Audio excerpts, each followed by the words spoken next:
नमस्ते साथीहरू। आज चाहिँ बिहान बिहान भेली टोक्दै म जाँदैछु घाँस काट्न। यो चाहिँ हाम्रो घाँसको बारी। आज चाहिँ मम्मी र म भएर घाँस काट्न गएको खोलामा। यस्तो गर्मी थियो साथीहरू।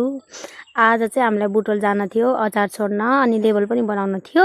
हामीले चाहिँ अचार बनाउँछौँ, हजुरलाई थाहा नै होला। अनि त्यसैले चाहिँ साँझ जान भ्याइन्न भनेर अहिले घाँस काट्दैछौँ। यता चाहिँ बुवाले गोबर फालिदिँदै हुनुहुन्छ। हाम्रो सबै काम मिलेर गर्छौँ, 3 जना छौँ। अनि छिटो घरको काम सकेर बुटोल जाने हो। त्यही भने नानीलाई पनि स्कुलबाट ल्याउनु छ।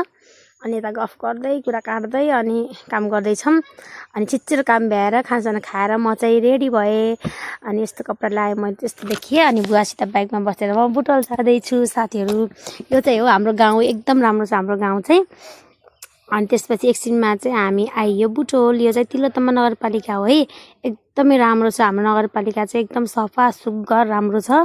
अनि हामी एकछिनपछि बुटोलबाट फर्केर बजार पस्यौँ। अनि मैले चाहिँ नानीलाई ढुङ्ग्रो किन्दै थिएँ, अनि आफै खाँदै बसेँ। हामी चाहिँ सानो सानो यस्तो औँलामा राखेर औँला नङ बनाएर खान्थ्यौँ कि। अनि त्यसपछि मलाई आइसक्रिम खान थालेँ।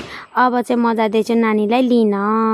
यो चाहिँ हो हाम्रो नानीको स्कुल। अनि मेरो नानीलाई सबै साथीहरूले बाई बाई गर्दैछन् यहाँ चाहिँ।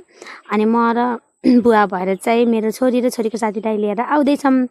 अनि घर आइसकेपछि कपडा फेरेर मैले अदुवा खुर्किन लाएँ। हाम्रो चाहिँ आज अचार बनाउने कार्यक्रम छ साथीहरू। हजुरहरूलाई पनि अचार मिठो मिठो अचार खान मन छ भने चाहिँ सासु बुहारी अचारलाई सम्झिन सक्नुहुन्छ।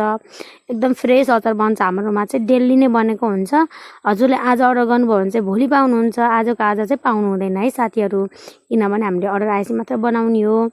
यता कुरा गर्दा गर्दै मासु पनि आइसकेछ। अनि यता चाहिँ हामीले आज 9 किलो मासुको अचार बनाउँदैछौँ। हाम्रो चाहिँ विथ बोन नै हुन्छ साथीहरू अचार चाहिँ। अनि यता चाहिँ हामीले अदुवा लसुन खुर्किनी मासु म्यारिनेट गर्दैछौँ। हजुरहरूलाई पनि यस्तो मिठो खान मन छ भने चाहिँ अर्डर गर्न सक्नुहुन्छ। यसरी मासुलाई म्यारिनेट गरेर राख्यो भने चाहिँ एकदम जुसी हुन्छ, भित्रभित्रसम्म नुन बेसार पुग्छ। त्यही भएर चाहिँ मैले 5-10 मिनट अगाडि नै यसरी मुसेर राखिदिन्छु। अनि यता चाहिँ आगो बाल्दैछौँ। हामीले चाहिँ आगोमा बनाउँछौँ साथीहरू, एकदम अर्ग्यानिक तरिकाले, कुनै केमिकल युज नगरिकन। फ्रेस खान मन छ भने हामीले सम्झिन सक्नुहुन्छ।